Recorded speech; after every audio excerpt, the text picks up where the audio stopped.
धन्यवादी हैं माननीय उदित राज जी के, जिन्होंने आज यहाँ पे दलित पंचायत बुलाई है। और जो लड़ाई हम 3 महीने से धरने के रूप में लड़ रहे हैं, उससे कई महीने पहले से जो शुरू की थी, और उस लड़ाई का, उन मांगों का समर्थन किया है। तीनों बिल रद्द कराने का रेजुलेशन पास किया है, एमएसपी की गारंटी का, खरीद का रेजुलेशन पास किया है, जो देश की संपत्ति हमारे देश की सरकार बेच रही है उसका पास किया है कि वो ना बेची जाए, और जो आईएएस अधिकारी हैं उसकी उनके बारे उनका रेजुलेशन पास किया है। तो हम धन्यवादी हैं माननीय उदित राज जी के। और ये जो दलित पंचायत है, ये हम थोड़ा स्पष्ट आपके सामने कर देना चाहते हैं, क्योंकि कल मीडिया में कोई इसकी ये उदित राज जी भी स्पष्ट करेंगे कि ये कोई पार्टी विशेष का मैटर नहीं है। बिल्कुल, ये केवल दलित पंचायत है। इसमें सभी इसमें पार्टी का या इसमें किसी और तरह का इसमें कोई क्वेश्चन नहीं है।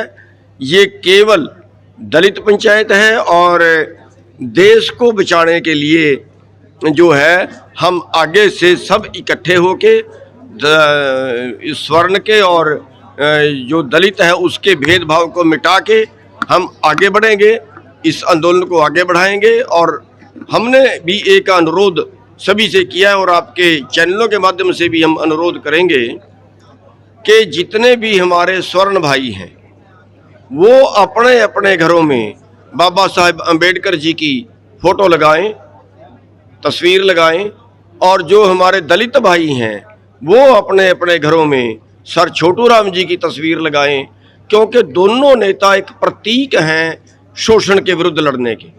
दोनों नेताओं ने जो पूंजीपतियों के विरुद्ध लड़े हैं, गरीबों के, मजदूरों के, दलितों के, इनकी लड़ाई सबके पक्ष की रही है, और हमारा जो भाईचारा है वो इससे और प्रगाढ़ होगा। लगातार महापंचायतें हो रही हैं अलग अलग राज्यों में, पर सरकार पर जो दबाव बनना चाहिए वो बन नहीं रहा है। क्या कारण समझते हैं इसका? देखिए, अब बनेगा, इसीलिए जो है वो हम एक प्रयास कर रहे थे कि जो हमारे दलित भाई हैं वो भी इस आंदोलन में साथ जुड़ें, और फिर हम 1 और 1 11 हो जाएंगे। ये लड़ाई लुटेरे और कमेरे के बीच की है। अगर हम सभी कमेरे लोग, अगर हम सभी मेहनत करके खाने वाले लोग अगर हम एक मंच पे आ जाएंगे तो फिर सरकार को मानना ही पड़ेगा, फिर उसके पास कुछ नहीं बचेगा। क्योंकि ये लड़ाई पूंजीपति और आम जनता के बीच की। देखिए पुलिस, हाँ ये हो सकता है पुलिस ने पीटा है, हमने तो विरोध नहीं किया, हमने तो गले लगाया है, हमने तो विरोध नहीं किया। पुलिस ने जरूर पीटा होगा। पुलिस तो, अरे भाई मेरे ऊपर 30-35 मुकदमे दर्ज कर दिए, 307 के हैं, इरादा कत्ल के, मैंने तो किसी की उंगली भी नहीं लगाई। पुलिस जाते करती है। अब भी हमारे जो है 1700 नोटिस लोगों के पास गए हैं। पुलिस कह रही है कि आओ पेश हो जाओ। किसी का गाड़ी का नंबर उनकी फ़ोटो में आया है, किसी का चेहरा उनकी फ़ोटो में आया है, कोई नरेला से गिरफ्तार कर लिया, कोई यहाँ से लाल किले तक पहुँचा बिन, तो उसको 1700 लोगों को नोटिस अभी आए हुए। सर, कृषि मंत्री का एक बयान आया अभी वो कह रहे हैं ऐसे भीड़ इकट्ठा करने से कोई कानून वापस नहीं होगा जो पार्लियामेंट से पास हो चुका है। मैं तो ये मानूंगा कि बड़ा खेदजनक बयान है। उनको शायद अभी तक नहीं पता कि लोकतंत्र में भीड़ की तो देखी जाती है, फिर लोकतंत्र किस बात का। और आज माननीय उदित राज जी ने ठीक कहा है कि हमें तो संविधान बचाने की जरूरत है। अब लोकतंत्र इसी बात का होता है कि जो लोग चाहते हैं वो बात मान ली जाए। और हमारे मंत्री जी पद पे बैठे हुए अगर ये कह रहे हैं कि भीड़ इकट्ठी करने से कानून नहीं बदले जाते, फिर ये तो बिल्कुल संविधान की उल्ट बात होगी। सर, कृषि मंत्री ने कहा है कि कानून वापस लेना अब हमारे हाथ में नहीं, सुप्रीम कोर्ट पर है अब इसका फैसला। तो क्या आपको उम्मीद है कि सरकार वापस ले सकती है इस कानून को? नहीं, सुप्रीम कोर्ट ने वापस लेने पे कब बैन किया? सुप्रीम कोर्ट ने तो केवल उनके लागू करने पे बैन किया है कि जब तक झगड़ा है तब तक लागू ना करे। सुप्रीम कोर्ट ने कब कहा कि सरकार वापस नहीं ले सकती? ये तो सरकार का ही अधिकार होता है। और माननीय जो उदित राज जी है वो मेरे से कई गुना ज्यादा जानते हैं कानून के बारे, हमारे साथ में खड़े हैं और इनसे आप सरकार के साथ बातचीत का सर क्या चल रहा है? कोई प्रस्ताव की वेट कर रहे हैं? कोई डेट मिलने की आप आशा करते हैं सरकार से? नहीं, सरकार एक तरह से साइलेंट हो गई है और शायद बात करने के मूड में नहीं है, लंबी लड़ाई लड़ने के मूड में है। और हम भी लंबी लड़ाई जो है वो हमें लड़नी पड़ी तो हम जरूर लड़ेंगे। और इसीलिए जो पंचायतें बाकी जगह भी कर रहे हैं कि पूरे देश में जागृति आए, और जो हमारे दलित भाई हैं वो भी अब हमारे साथ में आन खड़े हुए हैं। अब हमें कोई ज़्यादा सरकार से घबराने की जरूरत नहीं है। अब लंबी लड़ाई लड़नी पड़ी तो भी हमारे लिए आसान है। सरकार सिर्फ वोट से डरती है, आप लोग बहुत बैकफुट पर खेल रहे हैं, डिफेंसिव खेल रहे हैं। आप लोग सीधा सीधा सरकार को क्यों नहीं कहते कि जब आप हमारी बात नहीं मानेंगे तो हम वोट का नुकसान करेंगे? आप लोगों के बयान में, किसान नेताओं के बयान में सरकार के प्रति बहुत सॉफ्ट कॉर्नर है। आप लोग याचना की भूमिका में है। बिल्कुल, आपने ठीक सवाल किया। हम याचिका की भूमिका ही है। हम अपनी जैसे मुकाबला करने की, लड़ने की भूमिका आ जाती है, उसमें नहीं। हम थोड़ा सा लोकतंत्र को मानने वाले लोग हैं। और जहाँ तक उनका विरोध हमने नहीं किया, वो इसलिए नहीं किया कि शायद इसको कहीं लोग इसको ये ना कहना शुरू कर दें कि ये राजनीति करने वाले लोग हैं, ये राजनीति की तरफ बढ़ रहे हैं, वो नहीं है।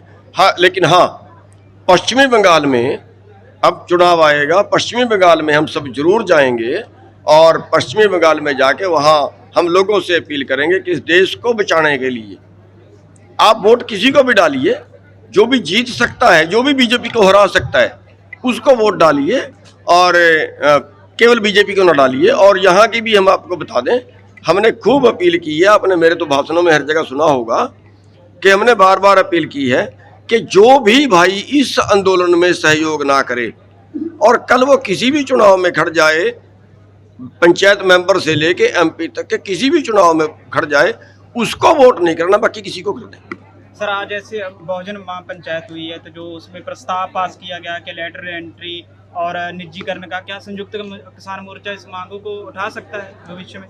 देखिए, बिल्कुल उठा सकता है, लेकिन ये अभी ये जो है ये दलित पंचायत में पास हुआ है, कि संयुक्त किसान मोर्चे में पास नहीं हुआ है।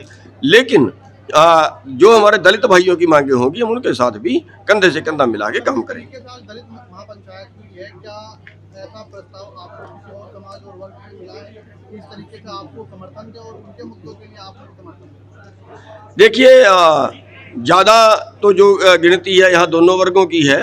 दलित समाज बहुत ज़्यादा है, और या फिर दूसरे जो लोग हैं जो किसान कम्युनिटी से जुड़े हैं वो लोग ज़्यादा हैं। और बाकी तो इसमें जो शहर वाले लोग हैं वो भी समर्थन में आ रहे हैं, व्यापारी भाई भी समर्थन में आ रहे हैं, सब समर्थन में आ रहे हैं। और एक बात इसमें है कि जो हमारी बात रखी गई, जो 30 लेटरल एंट्री की बात है, वो दलित समाज से ही संबंधित नहीं है। जनरल कैटेगरी के भी लाखों स्टूडेंट्स और यूथ तैयारी कर रहे हैं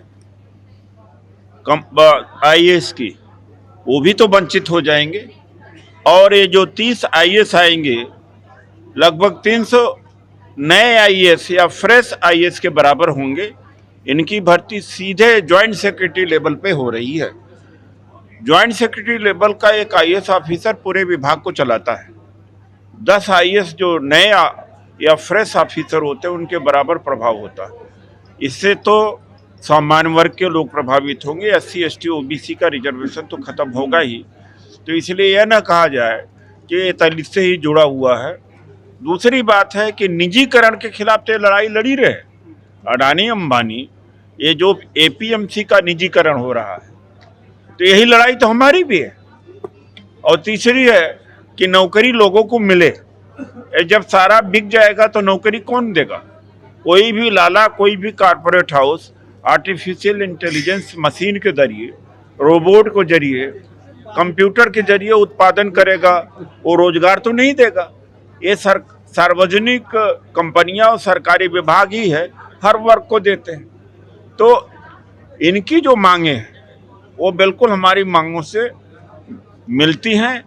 और इससे सबसे ऊपर हट करके ये बात हमने कही कि संविधान बचाना किसानों के लिए और दलितों के लिए, गरीबों के लिए, महिलाओं के लिए जरूरी है।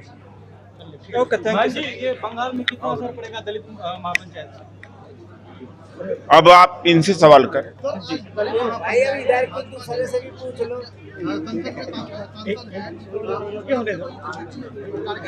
देखिए, जहाँ तक बंगाल का सवाल है, बंगाल में हम संयुक्त किसान मोर्चा की तरफ से जाएंगे, वहाँ पे रैली करेंगे और हो सकता है वहाँ पे कोई प्रचार यात्रा भी निकालें। अभी वो बात चल रही है संयुक्त किसान मोर्चे में।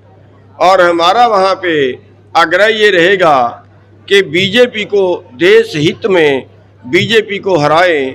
आप पूरे देश में जो आंदोलन चल रहा है उस आंदोलन में की आप जो हेल्प है वो आप वोट के रूप में कर सकते हैं, वोट के रूप में उसका प्रतिरोध जता सकते हैं। और किसी भी पार्टी को दें, वो हमारा किसी पार्टी विशेष से कोई लगाव नहीं है, केवल बीजेपी को वोट की चोट मारना है हमारा मकसद हो। Okay, thank you sir. Thank